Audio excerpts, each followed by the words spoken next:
Welcome back to my channel. Julius Malima stormed Ghana of recent to deliver one of his powerful speeches, and while he was delivering this speech, he did not spare anyone, including the present government of Ghana. So I'll be playing the video clips for you guys to listen to and see what Julius Malima said about Ghana, not just Ghana but Africa in general.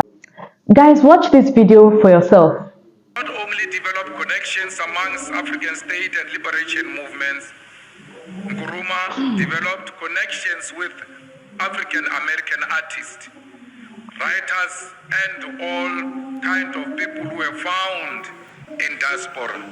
That's why a lot of African Americans found resonance and found Ghana to be a place they can identify with as their home. So Nkrumah's idea has always been that black people who are found everywhere must always be in solidarity with each other, because they are the most hated people all over the world. It doesn't matter where you find them. If you find a black person in China, give them love, because you must know they are hated.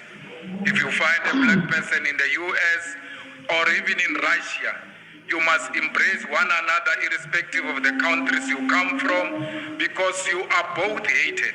It doesn't matter how rich you are. It doesn't matter how educated you are. As long as you are an African, they treat you like a reject. That's why the unity of Africans and pan-Africanism does not only mean those who are found in Africa. It means everybody else that looks African, who's found everywhere in the corner of the world, because those are the people who have been robbed of their humankind. We also know that this country is the one that leads with successful succession, which are peaceful. Of course, it experienced a bit of difficulty at some point, but since then, Ghana became the most celebrated democracy. But the democracy of Ghana is threatened by corruption. A corruption that made sure that Ghana does not pay its international debt. As a result, today, Ghana is unable to self-determine, because everything else is dictated to Ghana by IMF and the World Bank, because the current leadership failed to honor their obligation. It's a threat to a wonderful democracy anyway, because it's eating on the moral fiber of democratic dispensation. We must never ever celebrate anyone who is corrupt or seek to defend the corrupt individuals, irrespective of our political affiliation. Those who are stealing from the public purse now, they are stealing from the future. That's why they are unable to pay the debt now, and they will not be able to pay the debt in future. And it is you, the youth of Africa, that are going to inherit the debt, and you will not be able to develop your own countries. There is a tendency in the African continent of the youth defending the old corrupt, because they give them the little money now and they forget them. If you value yourself, if you value the future of this continent, you must stand tall and unashamedly fight corruption everywhere where it raises its ugly head. Don't care who says what. You must always speak truth to power. It doesn't matter who gets offended. The truth remains the truth, whether you are standing, whether you are sitting, whether you are sleeping, the truth will never change. And one thing you must know is that when you tell the truth to the powers that be, they may pretend now that they do not hear what you are saying. But when they are sleeping alone, their conscience speaks to them, and they must answer the question: is he or she telling the truth? And if the answer is yes, you have achieved your mission. They will never know they are corrupt until someone tells them on their faces that you are for yourself, you are for your family, you are for friends, you are for the politically connected, and you are not for our continent, because our continent is about the unity of African people that is based on economic ownership of the means of production. I want to say this today here, that xenophobic people are people who suffer from self-hate. Because when you love yourself, you will never hate another person. A black person who looks like you should serve as a mirror to you. When you look at that black person, you must see yourself. And therefore, you cannot say the people from Ivory Coast are not needed here in Ghana. They are taking our jobs and our opportunities, because there is no Ivory Coast, there is no Ghana. There is no Nigeria, there is no South Africa, there is no Liberia, there is no Botswana, there is Africa. Because we never determined these artificial borders. Some people went to sit somewhere and decided to divide us. And they did that with a pen and took away our brains, because there is no wall. In other places there is no fence, yet we see the wall and the fence that doesn't exist. We are unable to break these imaginary artificial borders, because our boss told us that we are divided. We are being treated like mad people, where you've got a gate without a fence. All of you, when you want to exit to Ivory Coast, you go to a border, and that border is a gate. But when you check on the side of the gate, there is no fence. Our people are living together.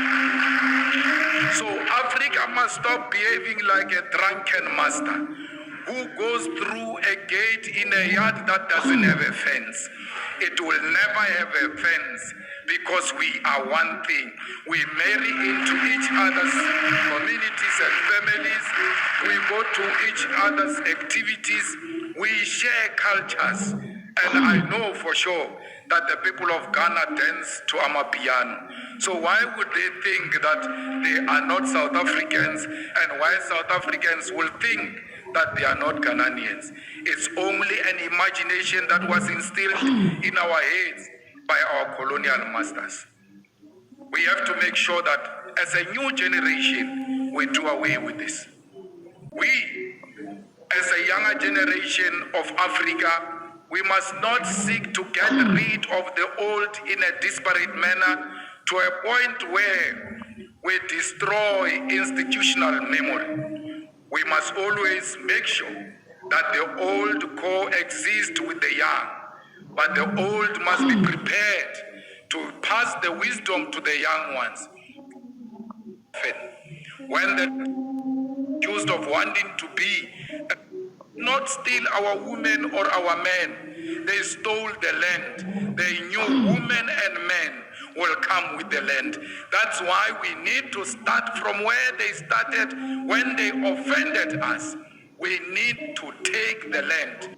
Me, Julius Malima is the Kwame Nkrumah of our time. This man is a great speaker and a politician, and I love what he's doing. This is what Kwame Nkrumah did during his own time. What Kwame Nkrumah did in his own time was to bring Africa together. Africans see the reason why they should stay independently without having to involve the foreign bodies. And that is the footstep Julius Malima is taking. I don't know what you think about this. Please guys, if you've not subscribed to my channel, subscribe, like, comment, and share this video. Guys, don't forget to give this video a thumbs up, turn on the post notifications to be notified whenever I post amazing content like this. So, as I was saying, Julius Malima is a strong speaker. People are saying Julius Malima is the hope of Africa because he is saying the truth of what some of the African leaders would not be able to say. Because you know, right now they are fighting for pan-Africanism. Pan-Africanism is all African countries coming together, living together, having to make their own decisions without the interference of the white people or the foreign bodies. That is the reason why countries like Burkina Faso, Mali, and Niger have to remove themselves from ECOWAS, because they believe that the ideas of the ECOWAS, the ideas of which the ECOWAS is being formed, is no longer in existence. The reason why the ECOWAS community or the ECOWAS nation is being formed is no longer in existence, that they are still receiving orders from the foreign bodies, which is not meant to be so. And that is what Julius Malima is fighting for. He's fighting for pan-Africanism, he's fighting for one Africa. The Africans should come together, and this is also what Kwame Nkrumah also fought for during his own time. But people will say Kwame Nkrumah was fighting for his own selfish interest, but Kwame Nkrumah was actually fighting for Africans to unite and come together and stop taking orders from the foreign bodies. And this is what Julius Malema is doing right now. The man is so fearless, he's a bold speaker and a politician that would not want to be trampled upon by the white men. And this is the reason why he's actually a threat to many nations in the world, not just Africa, but UN. He has been a threat to the white countries, the countries like US, France, Russia, and many more, because he has stood on his ground and said no to bullying, no to you looking down on Africans, no to we taking orders from the white people, no to white people coming into. What Africans want is just for them to stand independently and be able to govern themselves without any interference from the UN, from France, from Russia, and what Africans are fighting for. And that is what Julius Malema is fighting for, that they do not want any interference from the UN, because this is Africa. Africa is a continent on its own that is meant to stay and that's meant to be on its own without any interference. And this politician is not really giving space for people. It is not giving that space or time for people to talk bad about Africa or try to bully him down because he's an African. I don't know what you guys think about this. Please drop your comments and tell me what you feel about Julius Malema. If he is doing this for his own personal interest or his own selfish interest, or he is doing this for Africa. I don't know what you think about this. Please drop your comments. If he is really standing tall for Africa, just like Kwame Nkrumah stood up for Africans, started the pan-Africanism that Africans should be able to come together and decide for their own without involving any external or foreign bodies. I don't know what you think about this. Please drop your comments. Don't forget to give this video a super thumbs up, like, comment, and share. Please turn the post notifications to notify whenever I post amazing content. See you guys in my next video. Bye.